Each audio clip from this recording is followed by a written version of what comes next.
We got new camera equipment in this thing. Let me hit the light on this motherfucker. Oh, hey, whoa, hey. Wait a minute. Watch this. Hey, I'm gonna get real close, right? Watch this. Watch it focus on my shirt and blur me out. You see that? You see that? Now watch it focus on me and blur the shirt.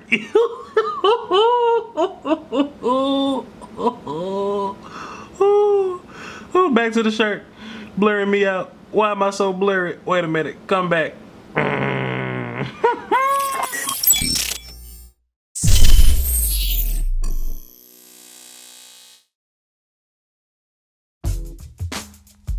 What's up, y'all? It's Voch Lombardi. Wanted to drop a real quick blog. Not even like real quick, cause like this may be long, cause I get long-winded when I get pissed off. But I think Cowboys fans are overreacting about this Week 3 preseason game.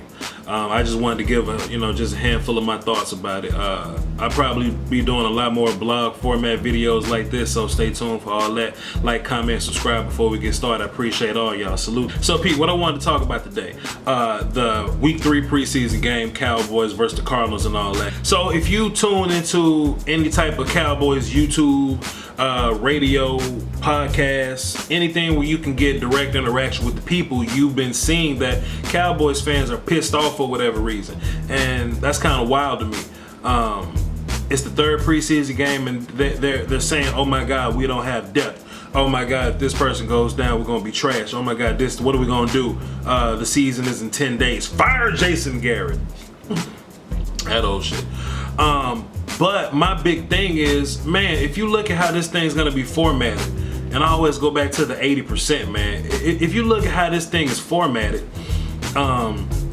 we're never gonna have that many backups on the field at one time, right? Players may look a certain way surrounded by others, and they'll look different if they're surrounded by a different cast. Example, so people were giving Tyree Robinson a hard time, the rookie safety. As far as big plays giving up, coverages and all that, it just kind of looked bad.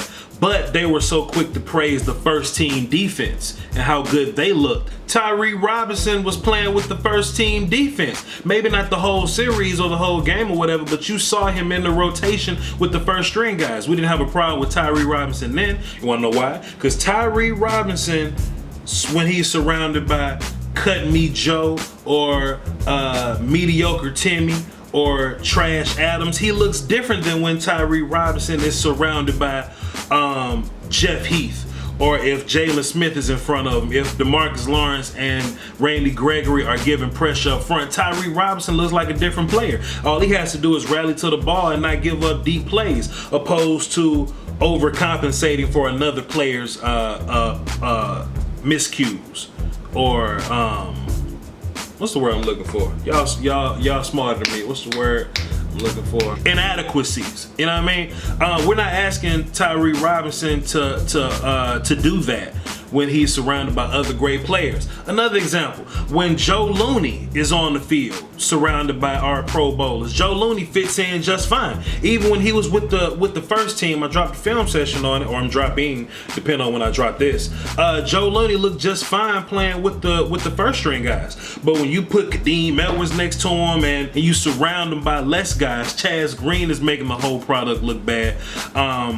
Cameron Fleming isn't what we thought he was going to be. The offensive line looks bad as a whole, and Joe Looney gets bunched in with that. You know what I'm saying? So how depth works is not 11 guys 11 backups that are going to be on the field at the same time. Maybe we just got to take out one piece and, add in a backup in that spot, and then everybody else will corral around him.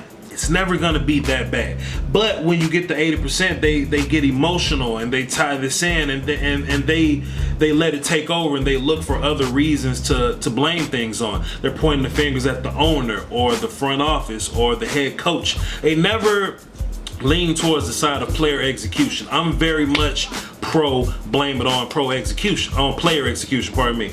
YouTube Illuminati is taking money away from your favorite content creators, and people often ask the best way to support the channel directly. I tell them that subscribing to my Patreon. Just $1 a month would increase production and the frequency of uploads. Basically, that means more content for you. For less than a bag of almond M&Ms, you can support the channel, call dibs on requests for future videos, and you can have access to Patreon exclusive material like my throwback film sessions. That's patreon.com/Voch Lombardi. I appreciate the support. Doski Woski. Salute.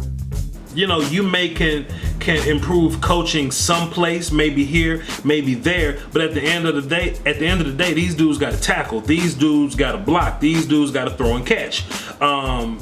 You know, there's nothing that Jason Garrett could do about fumbles. There's nothing Jason Garrett could do about interceptions or missed tackles. What you want Jason to go out there and tackle the players or whatever? Something else that pissed me off about Cowboys fans, NBC, they panned to Chris Richard, right? And Chris Richard had the red face. He was screaming, he was cussing, yelling, fussing his players out, and you should have seen him. You should have seen the people on Twitter. Oh my God, that's what a head coach looks like.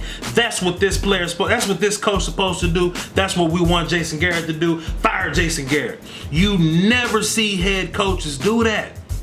You never see head coaches do that. If they do, they about to get fired. If they do, we're gonna say stuff like, this coach can't keep his composure in times of adversity. He's cussing the whole sideline out. He can't control his emotions. That's what they're gonna say. If you're a coordinator or an assistant coach, then cool, you go out there and fuss, but you got a game to coach. You got stuff to do. You got calls to make. Where are you gonna have time to stop, go to the sideline and fuss, okay?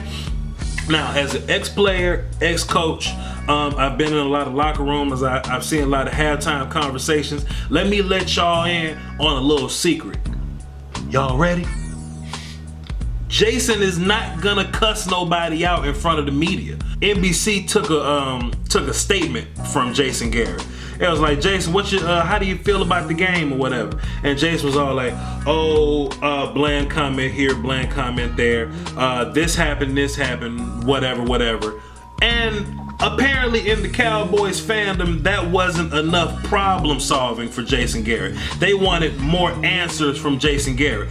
Typically how coaches do, if we're gonna make a halftime adjustment, if we're gonna do some sort of screaming, it's gonna be done in-house. What happens in your house stays in your house. So if I think Cooper Rush is playing like trash, it's gonna happen in two places. It's gonna happen in the locker room, and it's gonna happen in the film room the next day. We're never gonna call Cooper Rush trash at the press conference. We're never gonna call Cooper Rush trash on the sideline or when Pam Oliver runs up on Jason Garrett. How you think about Cooper Rush? They're not gonna address the issues there. Okay? We keep the outside noise. When I'm saying me, I mean the infrastructure of the team or whatever, the coaches, owners, front office personnel. When we're talking about players, it's all in-house. It's all in-house. I'm willing to bet you $20 to a dough that Stephen Jones, Will McClay, Jerry Jones gonna be watching film today. They're gonna look at Chaz Green and Cameron Fleming. They're gonna go, man, that shit was trash. But you can't say that on TV. They're gonna give you bland statements like, well, we're gonna watch the film tomorrow. We're gonna make our evaluations and we'll make a decision from there. They never gonna give you the answer you're looking for. So can we take the emotion out? Can we stop it? Can we stop this? Because at the end of the day, even if Chris Richard did give you the emotion you was looking for, the defense still went out and played like trash. So what did that fix? What did that do? We don't see Bill Belichick screaming at people. We didn't see Tony Dungy screaming at people. Doug Peterson doesn't scream at people. Maybe behind the scenes, maybe at practice, maybe in the locker rooms, but never outside. That's not a head coach's place. So if you're trying to fire Jason Garrett because he's not as fiery as Chris Richard on the sideline, shut your face. But these are just my opinions, man. This is just a blog. I just wanted to set this up real fast and do it. Really wanted to try my new camera out, test out my lights and stuff. it's gonna be a lot more blog type videos like this moving forward. It's gonna be on like draft content too. So stay tuned, man. If you new to the channel, hit the subscribe button. There's gonna be a lot more of this coming. The like button is very much useful. If you want to subscribe to my Patreon to support the channel in the long run, do that. If you want to help fund short-term projects, the PayPal is right there on the screen too. Voch's Voice Podcast, check that out too. It's on all your podcast streaming platforms. We on Spotify too, so be sure to check that out. I think that's all I got for y'all, man. Y'all hold it down for the Doski Woski and the Peaski Whiskey, alright? Salute.